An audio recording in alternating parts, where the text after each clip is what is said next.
Et si la sorcière, c'était vous? Figure mystérieuse, crainte puissante et admirée à la fois, la sorcière a été pourchassée, diabolisée, puis redécouverte et réinventée. Aujourd'hui encore, elle hante notre imaginaire, nos écrans et nos mots.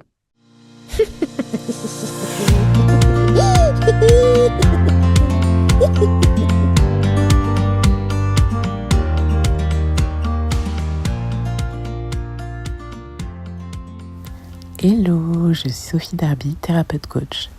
Bienvenue sur mon podcast Et si on s'éveillait, podcast où j'explore, je questionne et je partage autour du développement personnel, de l'éveil et des pratiques alternatives.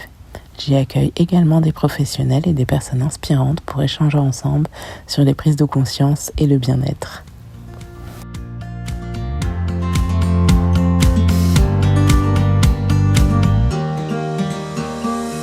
Hello!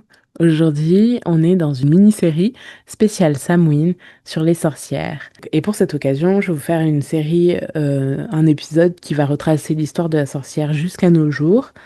Et demain, vous aurez droit en fait à un épisode d'échange où je vais interviewer, où on va échanger en fait avec deux autres femmes sur la sorcière, la représentation de la sorcière, l'impact qu'elle a dans nos vies, comment nous on l'incarne dans nos vies. Aujourd'hui, c'est un épisode assez spécial pour moi parce que c'est un épisode qui m'a été inspiré suite à un débat avec un collègue où du coup on échangeait sur la représentation et la perception de la sorcière. Donc pour lui, elle était plutôt négative dans le sens malveillante, des êtres pas forcément gentils, qui étaient plutôt connectés à la peur et aux choses un peu néfastes. Alors que pour moi, c'était clairement une personne, c'est la guérisseuse, protectrice, qui se reconnecte à son pouvoir. Et en fait, du coup, moi, de voir cette différence de perception, ça m'a un peu perturbée. Et je me suis dit, mais attends, je vais aller creuser parce que je comprends pas c'est quoi l'origine, pourquoi en fait on considère les sorcières comme méchantes, tu vois. Et donc, j'ai cherché à creuser et à comprendre la figure de la sorcière. Et je me suis dit, mais quoi de mieux que la période de Samhain ou d'Halloween pour vous parler et pour sortir cet épisode. Je rappelle que Samhain, c'est le sabbat où, en fait, la frontière du monde visible et de l'invisible est fine. Et donc, c'est la période où on va se reconnecter à nous, où notre intuition elle va être beaucoup plus puissante. On va se reconnecter à nos ancêtres, à nos défunts. On va les remercier. On peut faire des petits rituels, célébrer. C'est aussi concrètement la célébration de, bah, on quitte les jours plus lumineux, puisque du coup la période de l'été, le printemps et tout c'est fini, et on va vers une période plus sombre avec l'hiver qui arrive et tout. Et donc voilà.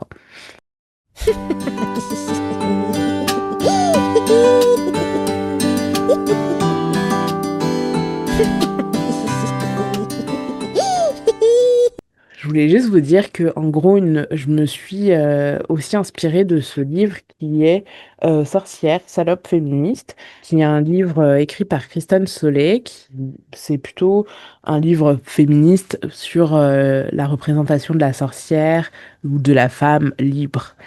Et en fait, dans son livre, Kristen Solé va parler de 4 définitions de la sorcière. Je vais vous en aborder 2. La première, en fait, on considérait la sorcière pour, à l'époque de la chasse aux sorcières et tout ça, comme une magicienne qui était en fait guidée par le diable et qui était là en fait pour amener un peu le mal partout. La deuxième définition, elle est beaucoup plus visuelle puisque c'est une sorcière qui incarne l'horreur, inspirée par les vieilles femmes, les vieilles peaux. Et en fait, c'est les femmes qui en fait maintenant ne sont plus fécondes, qui en fait ne sont plus utiles pour l'homme puisque bah du coup elles sont plus séduisantes, elles peuvent plus faire d'enfants. Selon la vision patriarcale. Et paradoxalement, dans cette figure-là visuelle, on peut aussi retrouver la sorcière, la jeune femme attirante, attirante sexuellement ou pas, ensorcelante, charmante, séduisante. Et en fait, ces deux figures-là vont représenter une figure effrayante pour la population à cette période-là. Donc ça, c'est les deux définitions que je voulais vous partager d'elle. Il y en a quatre en tout. Et, euh, et en fait, à travers ces définitions-là, on voit qu'il y a une peur va naître de l'image de la femme qui est libre, qui est hors norme, qui va pas correspondre à une certaine vision patriarcale, une certaine vision de la société et qui va faire des choix différents.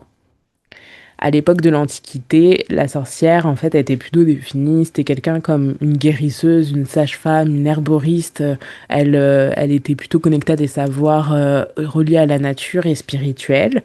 Elle connaissait les plantes. Elle était reliée au cycle de saison ou saisonnier ou lunaire ou autre. Elle était reliée aussi à l'invisible. Elle soignait, elle écoutait, elle transmettait son savoir. En fait, elle était respectée pour qui elle était, même si on pouvait les trouver étranges ou isolés. C'était un peu l'ancêtre du médecin, quoi, ou de nos pratiques alternatives d'aujourd'hui.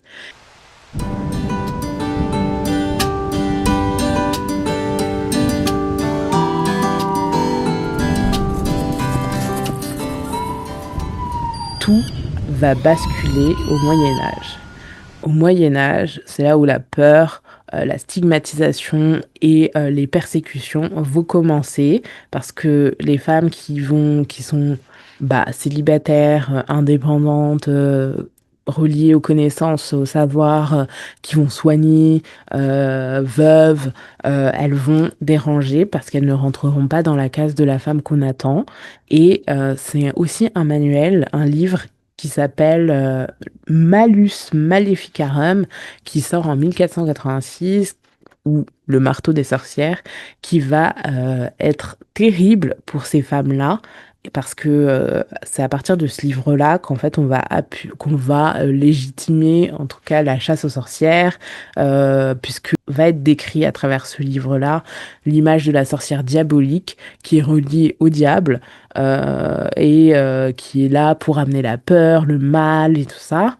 Et tout ça va faire que ça va appuyer tout ce qui est torture, persécution, exécution et qui va contribuer au massacre de toutes ces femmes.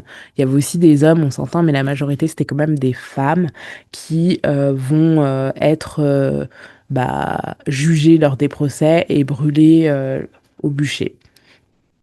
On va voir que ça va bien sûr toucher la plupart des femmes qui étaient indépendantes parce que elles vont être accusées d'être reliées au diable vu qu'elles ne suivent pas ce qu'on attend d'elles. Il y a aussi des textes religieux qui vont appuyer ça et qui vont carrément donner autorité sur et légitimer la traque, les procès. Et c'est là qu'on va voir aussi que les études sur la démonologie, tout ça qui va voir le jour. Et tout ça va contribuer en fait à la persécution, à la terreur que ces femmes vont subir. De plus en plus de rumeurs vont se répandre autour des sabbats, autour de tout ce qui touche à l'univers de ces femmes. On va les juger, les persécuter, les dénoncer aussi. Et voilà. Et dans cette dénonciation, on va aussi voir que ça va aussi toucher la solidarité féminine, c'est-à-dire qu'il y a des femmes qui vont aussi se servir de ça pour voilà, genre, elle, je la trouve étrange avec mon mari, ou elle, je la sens pas, hop, je pense que c'est une sorcière. Et donc, il y a des choses comme ça qui vont appuyer et qui vont aussi briser cette solidarité féminine. C'est aussi une question de pouvoir religieux, de religion, mais aussi, ça va avoir un impact sur la société et surtout la féminité. À l'époque, être sorcière, finalement, c'est simplement être trop libre, trop curieuse, trop forte, trop intuitive.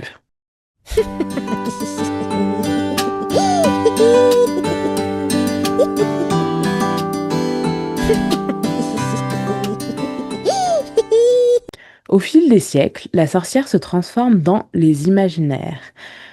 En fait, dans les contes, on va toujours avoir cette vision de la sorcière vieille peau, hideuse, celle qu'on craint, que les enfants doivent pas approcher, celles qui sont contre la beauté, tout ça. On va le voir dans les contes comme Blanche-Neige, Hansel et Gretel.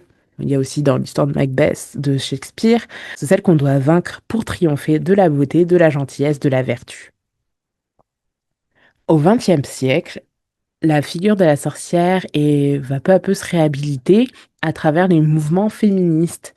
À partir des années 70, les militantes, en fait, vont choisir l'archétype de la sorcière comme un symbole de résistance contre le patriarcat. C'est surtout dans nos écrans que cette image va de plus en plus se réhabiliter. Au cinéma et à la télévision, on va percevoir une autre vision de la sorcière. À travers Ma sorcière bien-aimée, Samantha, elle va avoir un rôle drôle, attachant, presque normal, puisqu'elle va représenter la mère de famille. Dans Charmed, les sœurs Halliwell, elles sont puissantes, elles sont solidaires, elles sont protectrices, et surtout, elles vont remettre en avant cette image de la sororité qui avait été perdue. Dans Buffy contre les vampires, Willow, en fait, elle va incarner la quête de soi. Elle va découvrir son propre pouvoir petit à petit. Elle va explorer le monde de de la sorcellerie, parfois même dans les côtés extrêmes, ce qui va l'amener à perdre ses pouvoirs à un moment. Mais ce que j'ai aimé dans Buffy contre les vampires, c'est qu'on la voit en fait petit à petit devenir la femme qu'elle est en fait. Elle incarne l'être de la sorcière. Dans Harry Potter, Hermione Granger, en fait, elle incarne la sorcière studieuse, brillante, c'est l'amie sur qui on peut compter. Je voulais faire aussi un parallèle pour Maléfique, qui est, même si c'est une fée et pas une sorcière, on voit que dans La Belle au bois dormant, clairement, elle avait l'image de la méchante. Et en fait, dans les films Maléfique avec Angelina Jolie, on retrouve plutôt l'image de la femme qui a été blessée, trahie et qui est forte et résiliente. Dans Wicked, si vous n'avez pas vu ce film, je comprends pas pourquoi. Sachant que là, en novembre, il y a la partie 2 qui va sortir. Allez voir ce film! Dans Wicked, Elphaba, en fait, qui est totalement différente parce qu'elle est verte et elle incarne en fait la femme qui va défendre aussi tous les droits des êtres, notamment des animaux qui parlent dans le film. Et elle est aimante. C'est la meilleure amie, c'est la sœur. Elle est résiliente. Non, et on voit en fait à travers le film puisqu'à la base c'est une comédie musicale, on voit comment elle arrive à évoluer et à se reconnecter à la fois à elle-même mais surtout à sa puissance. Bref, on peut dire que la pop culture, en fait, elle a humanisé, permis de changer, de shifter la vision de la sorcière qui était hideuse, que celle dont on avait peur, et nous a permis de l'humaniser, de la rendre inspirante, d'entrevoir ses côtés complexes, et on ne la craint plus. En fait, grâce à la pop culture, on ne craint plus l'image de la sorcière. On l'écoute, on la regarde, on pleure parfois avec elle, on l'aime de plus en plus. Elle est inspirante.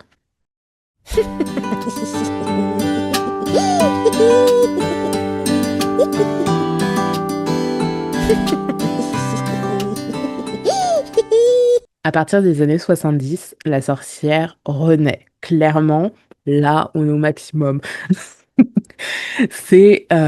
Elle devient le symbole de féminisme, comme je vous le disais. C'est aussi un symbole de l'écologie, puisqu'elle est reliée à tout ce qui est nature. Elle nous amène à nous reconnecter à la terre, aux plantes et tout ça. Elle est aussi la figure de la spiritualité libre et incarnée. Elle incarne la femme qui se réapproprie son corps, ses savoirs, ses cycles. Elle se relie à la lune, à la terre, aux plantes. Elle ose être. Elle l'est.